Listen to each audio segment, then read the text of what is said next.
பாலில் ஊற்றிக்கலாம். கொச்சி வந்துட்டு இப்போ நம்ம மெடியை போட்டுக்கலாம். போடு.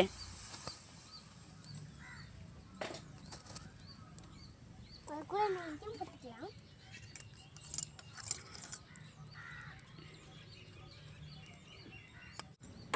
இப்போ தேவையான அளவுக்கு சர்க்கரை, பிச்சி ஏலக்காய்.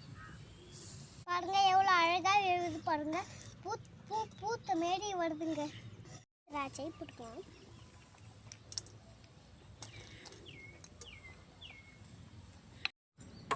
இப்போ தேவையான அளவுக்கு சர்க்கரை, பிச்சி ஏலக்காய்.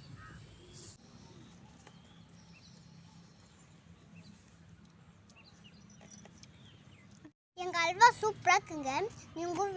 நீங்களும் வீட்டில் செஞ்சு பாருங்கள். வேலை இருக்கும். எங்கள் வீடியோ பிடிச்சிருந்தா வீடியோக்கு லைக் பண்ணுங்கள், சேனலை சப்ஸ்கிரைப் பண்ணுங்கள். பாய், நாளைக்கு சந்திக்கலாம்.